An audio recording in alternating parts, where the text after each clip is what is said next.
So good morning students. Today we will cover associative property for rational numbers. Till now we have covered closure property, then closure property and closure property for integers, whole numbers and rational numbers. Then we have covered commutative property for integers, for rational numbers and for whole numbers. Then we have covered associative property for integers and whole numbers. Today what we are going to learn is associativity for rational numbers. So as I have already told you what associative property actually is, let's say for rational numbers, so let's say first case is addition of rational numbers. Let's say I have rational number R1. When I associate R1 and R2, will I get the same result when I associate R2 with R3? So this is the association property. That result doesn't depend on the association of two rational numbers. So let's say in the very first example, let's say R1 is 1 upon 2 and R2 is 1 upon 3. When I add this with 1 upon 4, what result I'll get is 1 upon 2, 1 upon 3. The LCM is 6, 2 3s are 6 and 3 2s are 6, right? 3 plus 2 is 5 divided by 6 plus 1 upon 4. The LCM of 6 and 4 is 12. How you can how you can get the LCM of 4 and 6? 2 2s are 4, 2 3s are 6, 2 1s are 2 and 3 1s are 3, right? So 2 2s are 4, 3s are 12. So 12 is the LCM of 6 and 4. Now 6 2s are 12 into numerator plus 4 3s are 12 into numerator, right? 5 2s are 10 plus 3 divided by 12, that is 13 by 12. So what result I'll get when I associate 1 and 2 with 3 is 13 upon 12. Let's say this is my LHS. Now is this result equals to this? Now R1 is 1 upon 2. Now 1 upon 3 plus 1 upon 4. Now I associated 2 with 3. So 1 upon 2 plus the LCM of 3 and 4 is 12. 3 4s are 12 and 4 3s are 12. 1 upon 2 plus 7 upon 12. Now what will be the LCM of 12 and 2? Again 12. How? 2 and 12. 2 1s are, 2 6s are, 2 3s are and 3 1s are. So 2 2s are 4, 3s are 12. 2 6 are 12 into numerator plus 12 1s are 12 into numerator. So 6 plus 7 upon 12, which is equals to 13 upon 12. So from here what conclusion we can draw is LHS equals to RHS. That means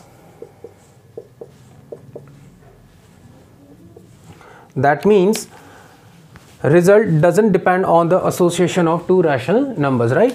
So R1 plus R2, when I associate R1 and R2 with R3, the result that I'll get is 13 upon 12 is same when I associate 2 and 3 with R1, right? So from here what we can write is addition of rational numbers is associative, or I can write addition of rational numbers follow associativity, right? Please note it down fast, and students, you can use any number of examples. If you want, you can use 1 upon 3, 1 upon 4, 1 upon 5. If you want, you can use 2 upon 3, 2 upon 4, 2 upon 5. So any number of examples you can use, but the result, that means LHS equals to RHS, you will always get LHS equals to RHS. That means addition of rational number is associative. Please note it down fast.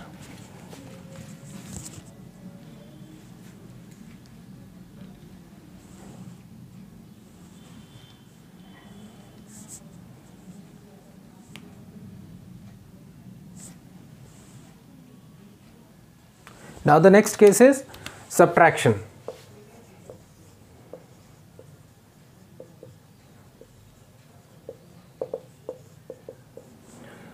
Let's say R1 minus R2 minus R3. Will I get the same result when I associate R2 with R3? So here the association is of 1 and 2, here the association is of 2 and 3. इनको simple words में अगर बेटा आपको समझाऊं, so basically आपने क्या किया, first case में आपने R1 R2 को ग्रुप कर दिया एक साथ, and the next case you have grouped R2 and R3, simple words में. Now let's take one example. This is 1 upon 2, this is 1 upon 3, and this is 1 upon 4. So LCM of 2 and 3 is 6, 2 3s are 6, 3 2s are 6, minus 1 upon 4, 1 upon 6 minus 1 upon 4. What is the LCM of 6 and 4? I have already told you, I have already explained you what is how to get the LCM of 6 and 4. 12. 6 2s are 12, 4 3s are 12, right? What result I'll get? Plus 2 minus 3 will give me minus 1 upon 12.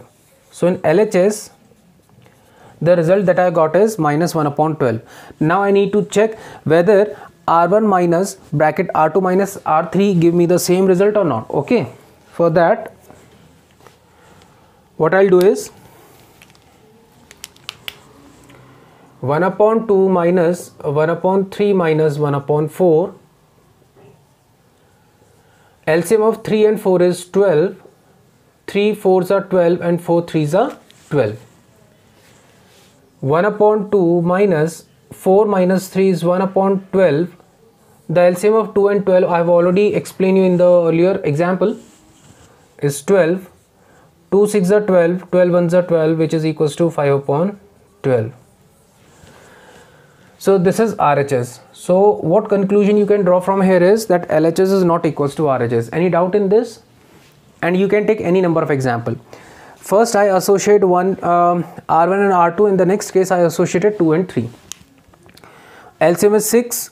2 3s are 6, 3 2s are 6, 1 upon 6 minus 1 upon 4. LCM of 6 and 4 is 12. 6 2s are 12, 4 3s are 12 minus 1 upon 12, right? Here 1 upon 12 minus bracket में 1 upon 3 minus 1 upon 4. So 3 and 4 LCM is 12. 3 4s are 12, 4 3s are 12. 1 upon 12. When I subtract 1 upon 12 by 1 upon 2, so the LCM will be 12. LCM of 2 and 12 is 12. 2 6 are 12, 12 1s are 12, so 5 upon 12. So from here I can say that LHS is not equals to RHS. That means subtraction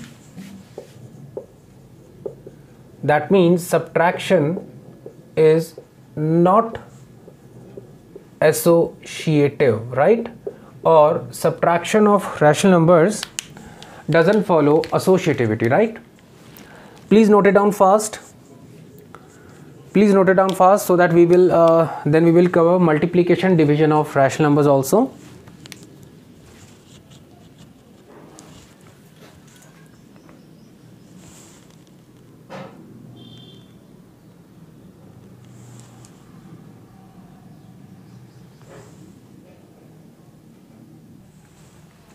Then the third thing is multiplication.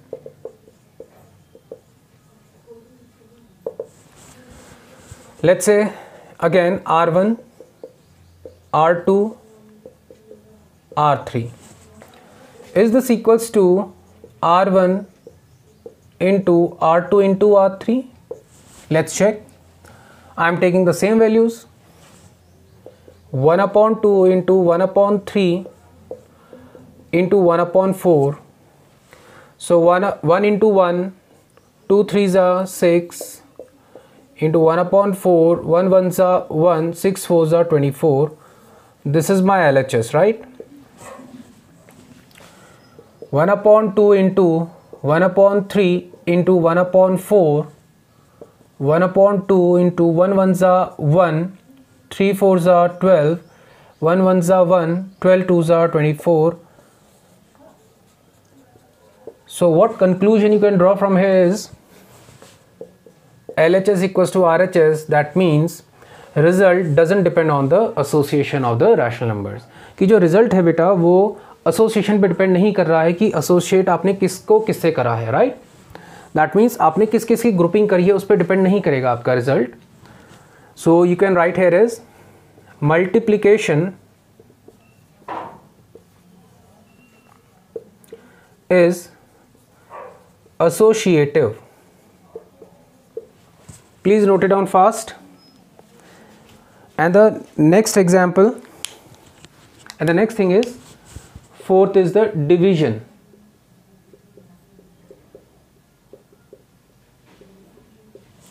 Division of rational numbers. So R1 divided by R2 divided by R3, is this equals to R1 divided by R2 and R3? Now we will check this. 1 upon 2 divided by 1 upon 3 divided by 1 upon 4. 1 upon 2 divided by 1 upon 3, 1 upon 4. In earlier classes, I have explained you how to solve two fractions that are in division, right? So I just multiply these two values and I just multiply these two values. So 1 into 3, 3, 2 ones are 2, divided by 1 upon 4, 3 upon 2 divided by 1 upon 4. These two values will be multiplied and these two values will be multiplied. So 3 4s are 12, 2 1s are 2, 2 6 are 12, that means 6 upon 1. So in LHS, the value that I got is 6 upon 1, right? Any doubt in this? Okay. Similarly, I just need to check whether this value is equals to this or not. 1 upon 2 divided by 1 upon 3 divided by 1 upon 4, 1 upon 2 divided by 1 upon 3 divided by 1 upon 4, right? These two values will be multiplied and these two values will be multiplied. I can write 1 into 4, 4, 3 ones are 3. 1 upon 2 divided by 4 divided by 3. These two values will be multiplied and these two values will be multiplied. 3 ones are 3, 4 twos are 8. From here you can see that LHS is not equals to RHS, right? 1 into 3, 3, 2 ones are 2. Then 3 4s are 12, 2 ones are 2, so 6 upon 1. In LHS the value that I got is 6 upon 1, and in RHS the value that I got is 3 upon 8, and I think this thing is clear to you all that 6 upon 1 can't be equals to 3 upon 8, right? So what I can write here is multiplication is not associative, right? Sorry, division is not associative. So what result I can conclude here is division is not associative. So multiplication is associative, addition of rational number is associative, but subtraction and division of rational number is not associative.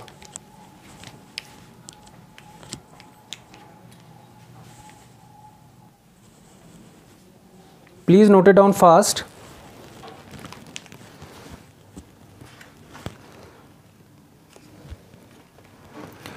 Then I will explain you the role of 0 and the role of 1.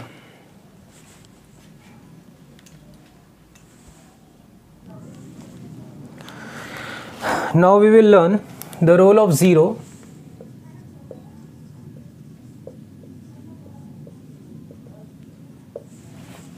Okay, and the role of 1.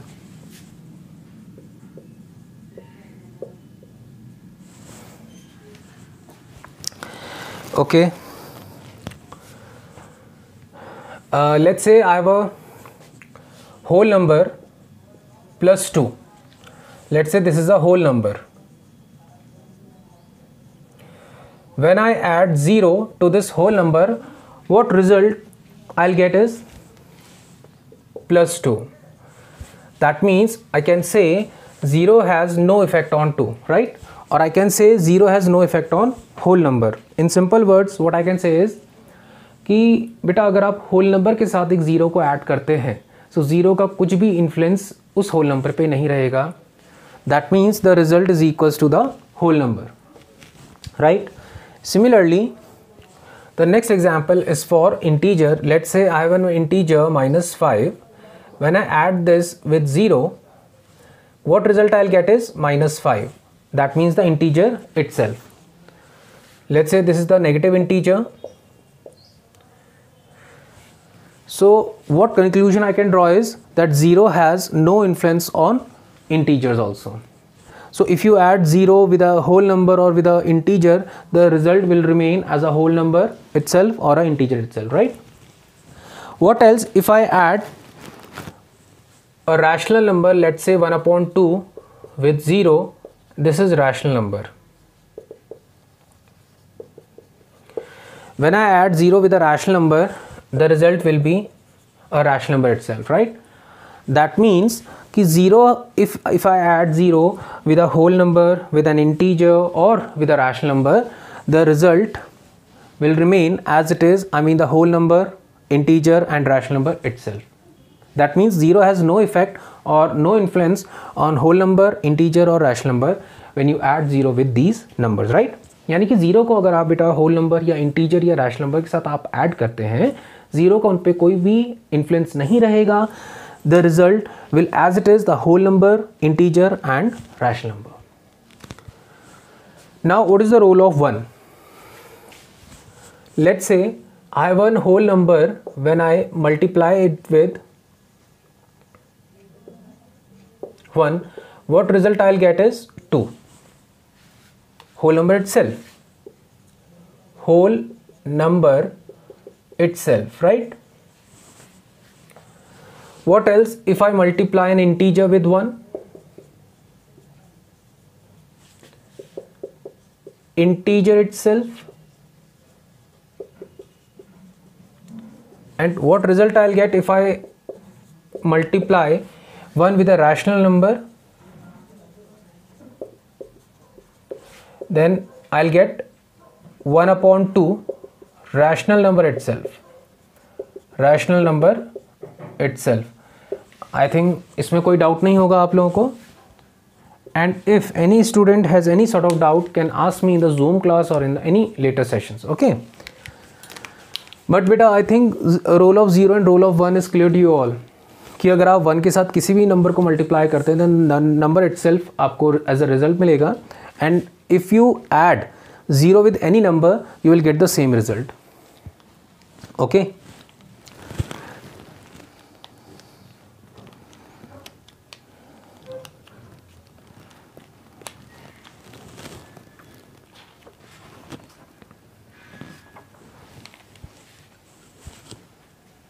Please note it down fast.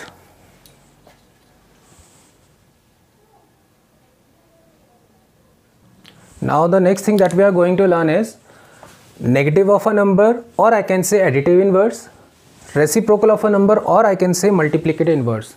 Now what I have written in here is result of two numbers. One is the number itself, and when it is added with its additive inverse, the result will always comes out to be 0. And when a number is multiplied with its multiplicative inverse, the result will always comes out to be 1.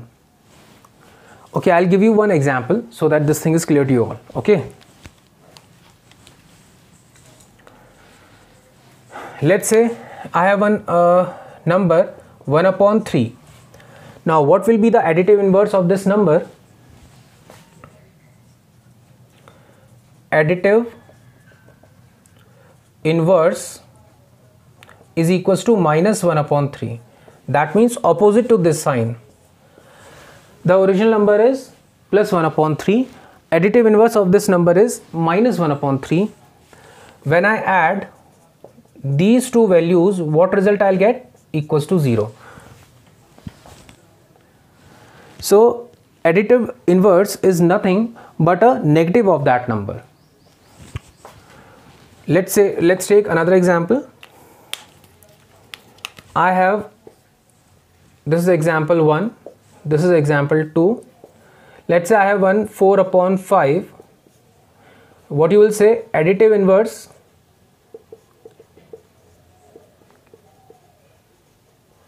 of this is equals to plus 4 upon 5.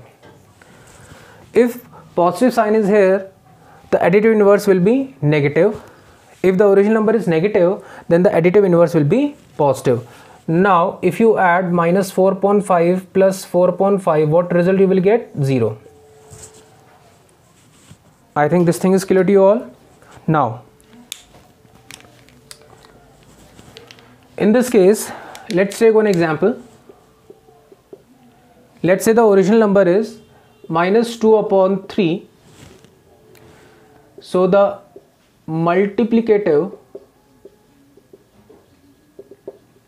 inverse or the reciprocal of this number will be minus 3 upon 2. Now if you multiply these two values, minus 2 upon 3 into minus 3 upon 2, minus minus plus 1, what result you will get? Plus 1, right? You can take another example.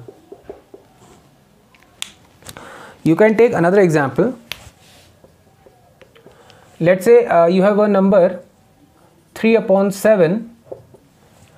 Then the multiplicative inverse or reciprocal of this multiplicative inverse of this number will be 7 upon 3. The reason is 3 upon 7 when multiplied with its reciprocal, the result will be 1. Any doubt in this? Please note it down fast. And in general, what you can write here is,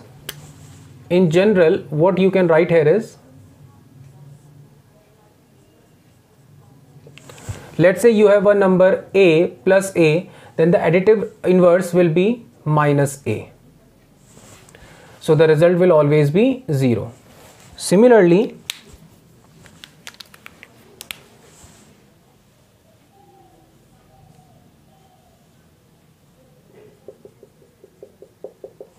if you have a number a, then its reciprocal, when a number is multiplied with its reciprocal, the result will always comes out to be 1.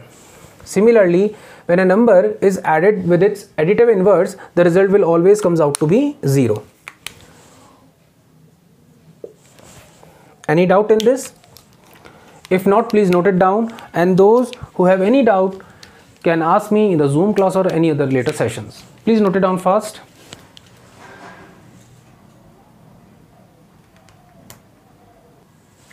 This is all for the day. In next class, I'll explain you a very small distributive property. First, I'll explain you the distributive property, and then we will cover the questions given in exercise 1.1. Okay? But till that time, watch these videos and try to solve the questions given in the worksheet. Okay? Because your attendance will be marked on the basis of the number of views and homework submitted on the Ursel. Okay? Till the time, thank you.